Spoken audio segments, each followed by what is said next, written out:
many ladies left? There's a few. Thank you to TMS for inviting me, and thanks to Trevor and Ammar and the whole team. I'll try to shed some light on how we can all be enablers for the collaborative approach in such turbulent times. But we'll start off just to show you who Bureau Veritas is. We'll start with a short video. It's only about a minute and a half, which I think will say a lot more than I can say in a minute and a half. So without further ado, I'll go to that. Thank you.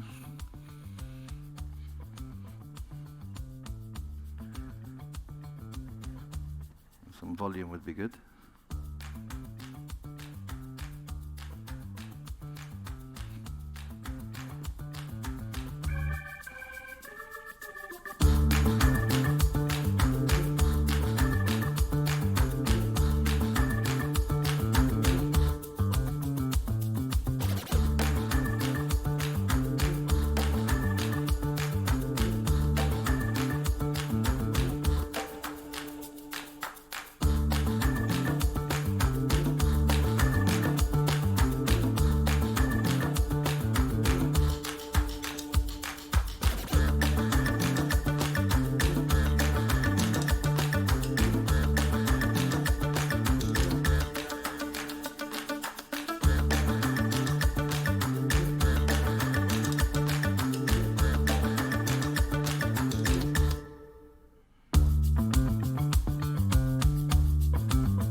Okay, thank you for your attention.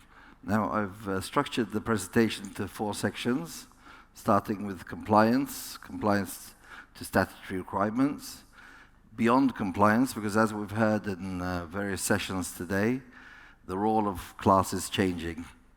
And as the disruptive forces of decarbonization make everybody confused of what direction we're heading in, then I think what I'll try to demonstrate in my presentation is how we can actually be collaborative enablers and maybe a slightly different role to what classes played traditionally. And then I will also show some current initiatives and then some examples of these collaborations. So, as we said, compliance with statutory requirements. Now, EEXI, CII. The 2 hot topics I would say these days, and I mean, this is a ship finance and trade conference, but as we heard, the discussion gets hijacked towards decarbonization, whether we like it or not. And I would say the 2 hot topics are the 2 Ds, decarbonization and digitalization. And the way I see it, that until the technologies have a chance to mature and evolve, then all we can do is some incremental improvements to improve our efficiency to get on the right trajectory to the ultimate challenge of the 2050 net zero, as recently mandated in the MEPC, the latest MEPC in the IMO. So this chart just shows a 4% per year reduction for CII. And then the categorization, the spread of various different segments, vessel types, where from 2020 to 2026, you see actually more vessels in many of the segments going towards the D and the E rating. Now the pressing question here is how charterers will charterers accept vessels of D and E? I guess it's a supply and demand sort of question. When there's plenty of good tonnage, why would they accept? It's a bit like age profile of world fleets, that when there's plenty of younger tonnage, why would oil majors or other charterers consider older tonnage? And now we come to the beyond compliance part. So, you know, I think it's natural for class society who has contacts throughout the across the value chain to work closely with ship owners, with shipyards, other stakeholders towards in collaboration. There's no off-the-shelf type of solutions out there, so it's more about working together to develop the technologies that will fit. And there's no silver bullet, as I think common consensus within the industry, that it's not going to be either methanol or ammonia or whatever that gets us to the end of the road, but a variety of different solutions depending on technologies, depending on vessel type, trade pattern, etc., all the various different scenarios. Ship design expertise can be leveraged, you know, in supporting, working together with stakeholders towards meeting these challenges. Partnering with ship owners, shipyards, technology providers throughout the entire project life cycle. So I think classification societies are in a unique position that they're the natural partner to support ship owners in this disruptive times. Guidance in ship design, from initial concept stages through to delivery and operation life cycle. Leveraging expertise and objectivity to provide independent assessments of new technologies. Future-focused innovations, championing safe and sustainable advancement in the maritime industry, including new fuels, clean technologies, recognizing the long-term impact of design decisions, considering ships in operation often exceed 20 years. Bureau Veritas, as a major classification society with over 11,500 ships worldwide, global network, is well positioned. However, to assist to collaborate, to be an enabler in the collaboration. Although this requires a change in the role of class, no longer just surveying vessels, verifier, etc., but actually playing a more active role in facilitating such change. So assisting owners to make the key decisions today with current uncertainty regarding the maturity of evolving technologies, and this is the problem, that these technologies are all at various different stages of development and testing. However, they're not off-the-shelf solutions. So instead of waiting for this off-the-shelf solution to come along, we have to collaborate, work together, and develop these technologies and test these technologies. And part of that is looking at the risk assessment. I mean, we've had a lot of negative thoughts about the possibility of ammonia. In my previous company, we had carried ammonia back in the 80s and 90s quite safely on vessels. Okay, I would accept that carrying it as a cargo and carrying it as in the engine room as a fuel are two different things. Whereas recently we saw the Fortesque vessel here in Dubai Harbor, ammonia ready, undergoing, I believe, the testing on ammonia was scheduled for this month, February. So that sort of and the precautions taken there on ammonia mode, the engine room is unmanned, so all the sort of mitigation measures that you think, carrying ammonia or ammonia fuel is a disaster, but certain things can be done to mitigate those risks. And I was quite impressed to hear what measures they had, such as when they connect the manifolds, they line up the manifolds for taking on the ammonia fuel. Apart from the physical connecting up, then everything else is controlled, purged with nitrogen, and then the whole operation is controlled remotely. So even if there were some leaks, those leaks would be vented to atmosphere without causing any harm to human life. So there are ways of overcoming such challenges. Also, market review of specific equipment, wind-assisted propulsion, carbon capture project. We've done various joint development projects on carbon capture and issued AIPs also for wind-assisted propulsion.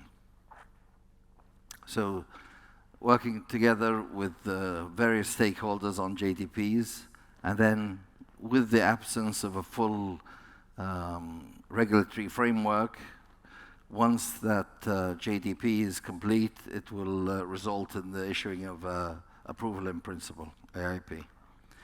Also, we have the capability of doing in-depth energy modeling, various different options using CCAT software to assist ship owners to select the most efficient technologies for new designs. Future-proofing decisions, where we often assist owners in reviewing a spec, because if I go back to my previous role as heading new building for KOTC, today the idea is quite daunting to think, how do I put a specification together that is future-proof, that I will not come back in a couple of years and say, if only I would have considered this or included that, because, okay, you can retrofit, but it's much better if that retrofit is already planned from the initial design stage, because you have to allocate space, power, etc. So it's not a matter of, we'll just build a normal traditional VLCC, and then later on, when the technology evolves, we'll retrofit it, because it might not be feasible if you haven't considered it from the early stage. So you don't want to barge ahead with your plans without thinking a little bit forward thinking. Unlocking innovation, as we've, I think the buzzword here is collaboration, and the whole subject is of how we can be enablers in that collaboration with cutting-edge technologies under development. Also, people say that shipping is traditional and resists change, and I've thought about this a lot, and I think the perceived risks of change are too high, so that sort of doesn't encourage ship owners from taking those key decisions. I mean, everybody would like to be a leader, but the risks of trying, I mean, all ship owners want tried and tested technologies, but you have to take a little bit of a risk to innovate. So that's where also as collaborative enablers we can assist in that mitigation measures, which will encourage ship owners to go for innovative solutions and not just stick to tried and tested technologies. And then tailor-made designs. I mean, optimized hull forms, energy-saving devices has been mentioned a bit today. I tried to keep this presentation not too technical, but more of an overview of the whole subject of being enablers in the collaboration process. Also leveraging experience and operating profile, improving operations. Now, digitalization is now the other big D word, apart from the decarbonization, where we've had a lot of data in shipping for years. Traditionally, we haven't made much use of that data. Now, since we're still waiting for the magic solutions and the magic technologies to be developed, all we can do is operate more efficiently to get on that the correct trajectory that puts us in the right position to reach the ultimate target. So I think that's where digitalization can play an important role, which is also if you cannot measure it, you cannot, on the principle of, you have to measure in order to be able to control better and operate more efficiently. And as Ali, our moderator, has mentioned, crew training is an important thing with all the new innovations in technology. We should have crew that can live up to that challenge also. CII, monitoring in real time, that's one of the notations. Sustainable ship, another of our notations. Dual fuel and fuel prepared. And now I'll showcase some of our current initiatives. These are just some examples of various joint development projects that we have wind-assisted propulsion, both on LNG carriers and VLCCs, ammonia fuel also,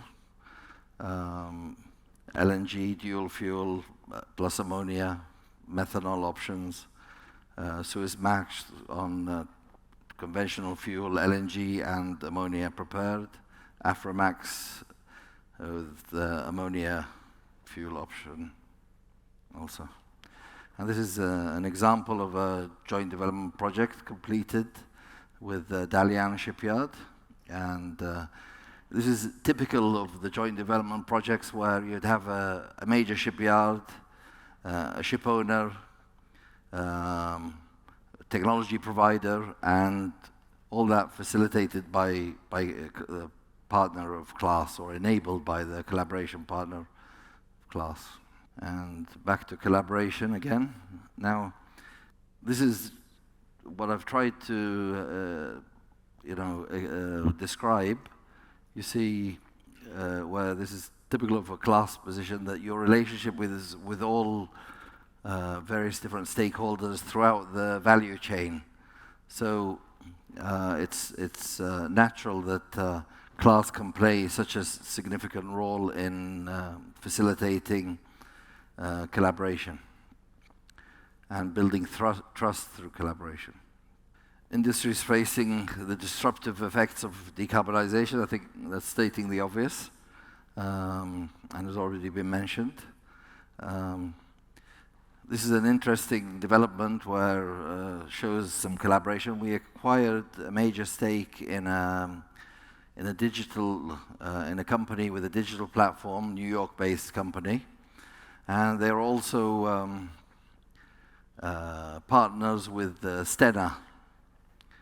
So the interesting thing about this platform is, it's not a sales pitch, by the way, but I was personally interested when I heard it, and I thought if I was in my previous role, I would be definitely interested, because it is a collaboration and integration platform. Now, all ship owners have certain softwares there. Now, this can bring all those together in one platform. So if a ship owner already has certain softwares, it doesn't mean that they have to be discarded. They can all be tied together with this. So that's the interesting part of it. And with that, I come to the end of my presentation. And I'm glad to see you're all still awake. So must have not done too bad a job. Thank you very much. Thank you. Thank you.